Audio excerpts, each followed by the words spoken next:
बोले वृंदावन बिहारी लाल की जय। मेरे सावरे सरकार की जय। बोले राधा रानी सरकार की जय। जय जय श्री राधे। तो भक्तजनों, कार्तिक मास का 16वां अध्याय आप सभी ध्यानपूर्वक सुनिएगा। तो नारद जी कहते हैं कि अब मैं दीपदान तथा भगवान के मंदिर में मसाज, झाड़ू व महात्म कहता हूँ, जो ब्रह्मा जी ने मुझे बताया था। पहले चंद्रवंश में जयध्वज नाम का एक प्रभु भक्त राजा था। राजा स्वयं मंदिर में जाकर दीप प्रज्वलित करता तथा दीप जलाता, और एक समय वित्रहोत्र नाम वाला राजपुरोहित स्वयं राजा को यह काम करते देखकर विनम्रता से पूछने लगा कि हे राजन, आपको मैं रोज़ प्रतिदिन यह देखता हूँ कि आप आकर भगवान के मंदिर में दीप दान तथा झाड़ू वगैरह और ये सब करते हैं। तो मैं आपसे पूछना चाहता हूँ कि अनेकों भगवान के और भी तरीके हैं पूजा पाठ करने के, पर आप दीप दान और झाड़ू ही क्यों वो करते हैं। तब राजा ने उनके पुरोहित जी के पूछने से बड़े प्रसन्न होकर भगवान को प्रसन्न और भी तरीके से भगवान को प्रसन्न करने के, तो बड़े विनम्र से जब पूछा तो राजन ने कहा, हे राजन से पूछा कि अनेकों भक्ति के तरीके हैं और भी भक्ति के तरीके हैं, पर आपकी श्रद्धा मंदिर में जोत जलाने तथा झाड़ू साफ सफाई और झाड़ू दान करने का ही क्यों है। कृपया करके इसका कारण कहिए। तब राजा हाथ जोड़कर बड़े नम्र भाव से कहने लगा कि हे महाराज, इस संबंध में मेरे पूर्व जन्म का एक अत्यंत विषयक्रमकारी याद है। विषय यानी कि पिछले जन्म का मुझे इतिहास याद है, जो भगवान की कृपा से मुझे अपने पिछले जन्म का भी स्मरण है कि मैं क्या था, क्यों था, क्या करता था। तब सतयुग में स्वयं रोचि मनु के अंतर में वेद तथा वेदांगों को जानने वाला एक ब्राह्मण था, जो महान विद्वान होते हुए भी खोटे कर्म करता था। इन खोटे कर्मों के कारण उसके सभी बंधु बांधवों ने उसका परित्याग कर दिया, और एक दिन वह भूखा और प्यासे से अति दुखित होकर घूमता फिरता नर्मदा के नदी के तट पर जा पहुंचा। जब घूमता फिरता नर्मदा नदी के तट पर जा पहुंचा और वहीं पर उसने अपने प्राण त्याग दिए। उसकी स्त्री भी ब्रह्मचारिणी थी। अब उसके बंधुओं ने उसे भी घर से निकाल दिया।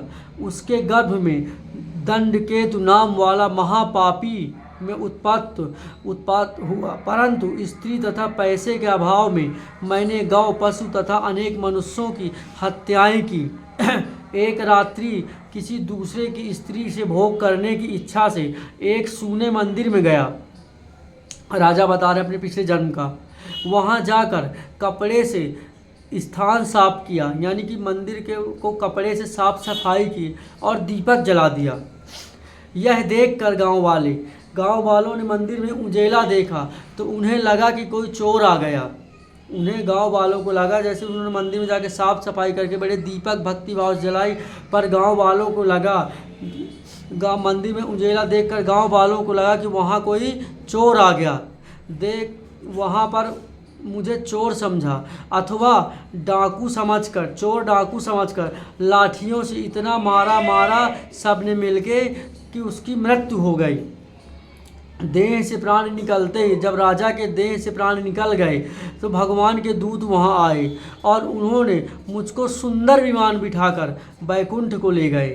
कार्तिक के महीने में भगवान के मंदिर में दीपक जलाने तथा झाड़ू देने से मुझे इतना फल मिलता है कि कई कल्पों के यानी कई जन्मों तक के पाप मेरे नष्ट हो गए, और मुझे स्वर्ग से सुख भोग फिर यानी कि भगवान के दूत आए और उसे बढ़िया विमान में ले गए। कई कल्पों तक स्वर्ग में सुख भोगना। फिर चंद्रवंश में मैंने जन्म लिया। यदि श्रद्धा और भक्ति भाव से कार्तिक के महीने में यह सब कार्य किया जाए तो उसके पुण्य तथा पूर्व जन्म के पाप भी सारे नष्ट हो जाते हैं। अत्यंत फल प्राप्त होगा, यानी कि जितने भी आपके पूर्व जन्म के पाप हैं, कार्तिक मास के इस व्रत और विधिवत पूर्वक पूजा विधि से आपके सभी कष्ट दूर हो जाएंगे, अत्यंत फल प्राप्त होगा। नारद जी कहते हैं कि हे राजा प्रभु,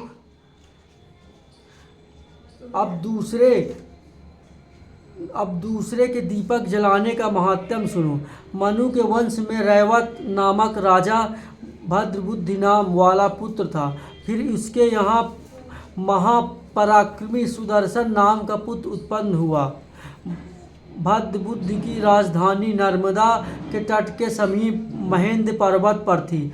एक समय सुदर्शन वन में शिकार खेलने के लिए गया। अपने साथियों के साथ घूमते फिरते समय उसने नदी के तट उस पार एक सुंदर कन्या को देखा। तब अपने साथियों को वह वहां पर छोड़कर घोड़े पर सवार होकर सुदर्शन तत्काल नदी के उस पार जा पहुंचा। वहां उस स्वरूपवती कन्या को देखकर वह उस पर मोहित हो गया। कन्या भी शोभयुक्त उस बालशील वीर पुरुष को देखकर लज्जा को प्राप्त हुई। फिर सुदर्शन से के पूछने पर उस कन्या ने बतलाया कि वह गौड़ राजा की पुत्री है और उसका नाम मदनलासा है। अपनी सखियों के साथ क्रीड़ा करने के लिए यहाँ पर आई है।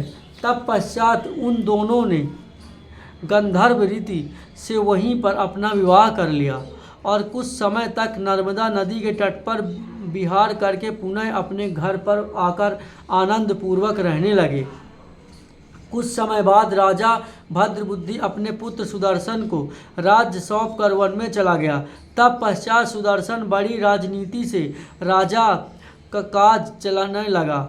रानी मदनलसा सदा अपने पति को विष्णु भगवान की पूजा का उपदेश देकर कहती रहती थी। इस प्रकार दोनों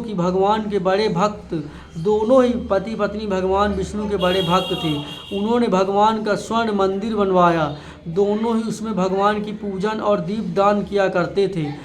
एक समय रानी मंदिर में दीपक जला रही थी कि उसी समय राजा उसको बुलाने आया। परंतु दीपक जला कर आने में रानी को कुछ देरी हो गई। तब सुदर्शन ने क्रोधवश में आकर रानी से कहा कि तुम तो कहा करती थी कि पति ही स्त्री का देवता है, फिर इस दीपदान में इतनी देर लगाकर तुमने मेरा अनादर क्यों किया? यदि देर से आने का कोई गुप्त कारण है तो बताओ। सती साध्वी मदनलसा बड़े मीठे वचनों से बोली कि हे महाराज, मैं दीपदान महात्म आपसे कहती हूँ। रानी कहने लगी कि अब मेरे चरित्र सुनिए। पिछले जन्म में मैं अन्न कण ग्रहण करने वाली चूहिया थी। एक दिन गोदावरी के तट पर भगवान के मंदिर में रात्रि को जलता हुआ दीपक बत्ती छोटी होने से बुझने लगी। मैंने बत्ती को लोभ से पकड़कर उठाया तो उस समय दीपक तो जल गया, परंतु मेरा मुख भी जल गया। इससे दुखी हो मैं मृत्यु को प्राप्त हो गई। परंतु क्योंकि रात्रि के समय भगवान का दीपक प्रज्वलित कर दिया था, इसी कारण मैं ऐसी रूपवती आपकी रानी बनी। यदि श्रद्धा पूर्वक भगवान के मंदिर में दीपदान किया जाए तो उसके फल का तो कहना ही क्या। अपनी रानी के मुख से यह सब सुनकर सुदर्शन की कार्तिक मास में व्रत करके आजीवन भगवान के मंदिर में दीपदान करता रहा और अंत में वैकुंठ को प्राप्त हुआ। तो भक्तजनों, मंदिर में दीपदान करने का आप सभी ने इस 16वें अध्याय पे महत्व जाना कि दीपदान से हमें अनेकों जन्मों के पाप हमारे नष्ट हो सकते हैं और श्री हरि विष्णु के वैकुंठ धाम को आप भी प्राप्त हो सकते हैं। तो ज़्यादा से ज़्यादा इस कार्तिक मास में जितना हो सके तो आप सभी भक्तगण दीप दान करिए और श्री हरि विष्णु भगवान की भक्ति भाव करिए। जितना हो सके तो भजन कीर्तन और भगवान की भक्ति में रसपान आप सभी करिए।